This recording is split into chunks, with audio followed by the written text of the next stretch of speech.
Olá pessoal, eu sou o Ângelo, professor de Biologia, e vou falar um pouco sobre ciclos biogeoquímicos, tá? O ciclo, ele é uma simples circulação de átomos entre as substâncias orgânicas dos seres vivos, né? Ou seja, aquele que compõe a biosfera, que é o conjunto de seres vivos do planeta, e as substâncias inorgânicas do planeta. E o que é uma substância inorgânica? É aquela que não foi produzida dentro de um ser vivo. A atmosfera, a hidrosfera, que é a parte de água, e a litosfera, que é a parte sólida, né? A parte da crosta terrestre. Tudo isso é uma parte inorgânica de um ciclo biogeoquímico. Então, o que quer dizer? Os átomos, eles circulam entre os seres vivos e a parte não viva da Terra, sempre no movimento de ir e vir. Portanto, é um ciclo que não pode ser interrompido. Poderia ser, se por acaso, uma espécie ou um ser, ou todos os seres, deixassem de morrer. Eles não devolveriam para a parte física da Terra, a inorgânica, os componentes que eles usaram a vida toda. Ou seja, todos os seres vivos têm suas substâncias dentro do corpo que na prática são emprestadas da parte não viva da Terra, tá? Que é a parte inorgânica. Então a gente tem que entender nesse sentido o seguinte: os organismos, qualquer tipo de organismo, produtor, consumidor, ou seja, vegetal, animal, de qualquer natureza, de qualquer espécie e tal, ele tem como uma coisa certa a morte, né? E quando a morte acontece, há a degradação feita por decompositores. Degradar é quebrar, é desmanchar. Os decompositores desmancham e devolvem os átomos ao ambiente, né? Uma outra situação, durante a vida do organismo, ocorre perda de partes do corpo. Perdas de partes do corpo podem significar simplesmente perda de células da pele, por exemplo, perda de cabelo ou pelo, né? A urina, né? As fezes, ok? Tudo isto é perda. A perda de folhas, de frutos, de galhos secos de uma planta.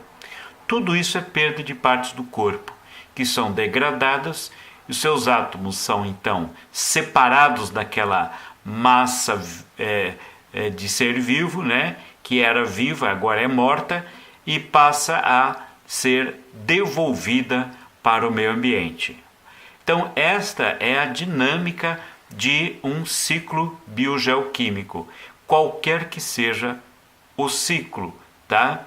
Então, alguns ciclos têm algumas particularidades diferentes, né? Como o ciclo do fósforo, por exemplo, mas isso a gente vê numa outra ocasião. Nesse caso, se não acontecer um desses fenômenos, né, sempre, ou seja, a perda de partes do corpo enquanto o organismo é vivo, a morte do organismo ao final do seu ciclo vital, né, se isso não acontecer, alguns elementos químicos fundamentais poderiam tornar-se indisponíveis, né, para a continuidade da vida, ou seja, por falta de matéria-prima não nasceriam novos seres vivos. Tá? Não iriam se formar novos seres vivos e a vida estaria interrompida e seria uma coisa muito esquisita, né? Os que estão vivos envelheceriam, porém não morreriam, não haveria renovação, tá? Então isso é uma coisa muito importante para a gente levar em conta. Agora eu quero que vocês olhem esse esquema aqui, tá? Isso aqui é um ciclo de água. Tá bom? Então vamos ver quais são as partes de um ciclo de água. Bom, o material primordial do ciclo é a água. A água está em estado sólido, em estado líquido ou em estado de vapor, tá? Então aqui eu estou considerando o mar e aqui eu estou considerando o litoral, tá? Então aqui tem uma floresta e tal, tem os animais que vivem aqui e assim por diante. Na praia, né, tá separando, aqui tá o mar, e aqui é o continente.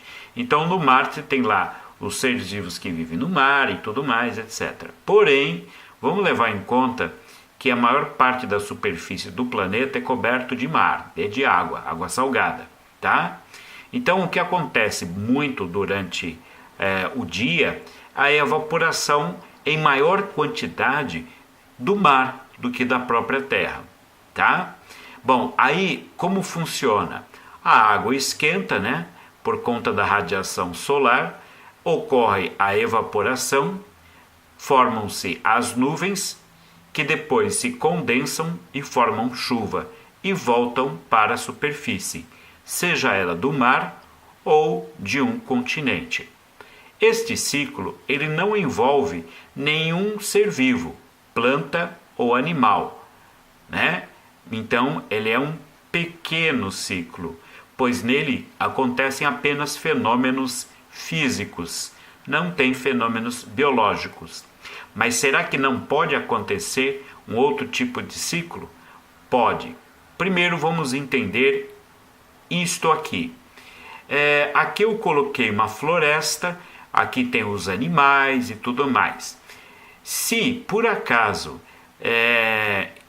um animal, uma planta, utiliza a água, esta água, ao invés de voltar imediatamente ao ciclo, né, ela passa a fazer parte do corpo daquele animal ou daquela planta e vai ficar um tempo lá dentro para ajudar em alguns fenômenos importantes do metabolismo daquele ser vivo.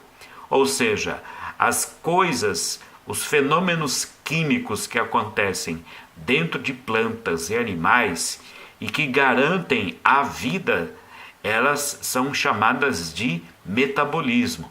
E esse metabolismo, ele utiliza muita água.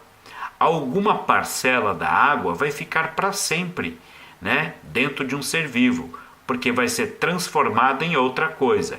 É o caso, por exemplo, do hidrogênio da água, que é arrancado pelo vegetal e é colocado no açúcar. Então ele já não é mais água, virou açúcar.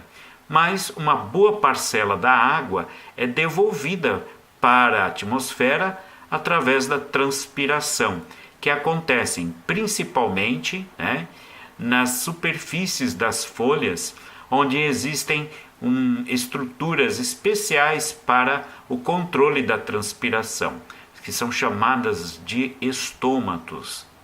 Aí a água volta para a atmosfera, volta a formar nuvens e chove de novo.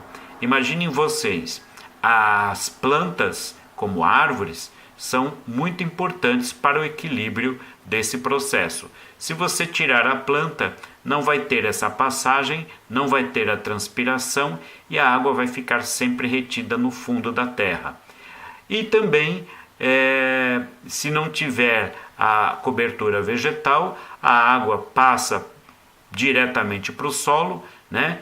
Vai em direção aos grandes acúmulos de água e acaba não penetrando direito, né, no subsolo. Então a cobertura vegetal é muito importante. Os animais também fazem transpiração, os animais participam também através da urina e através das fezes, que são exemplos de devolução de água para o meio ambiente. E quando isso acontece, pessoal, você vai dizer que é um grande ciclo. Grande ciclo é quando envolve seres vivos. Pequeno ciclo é quando não envolve seres vivos. O pequeno ciclo não é, a rigor, um ciclo biogeoquímico, pois dele não participam seres vivos, tá? É apenas uma sequência de fenômenos físicos, tá bom? Então essas são algumas considerações do ciclo da água e agora eu volto com outro vídeo sobre o ciclo do carbono. Um abraço a vocês e até a próxima. Tchau.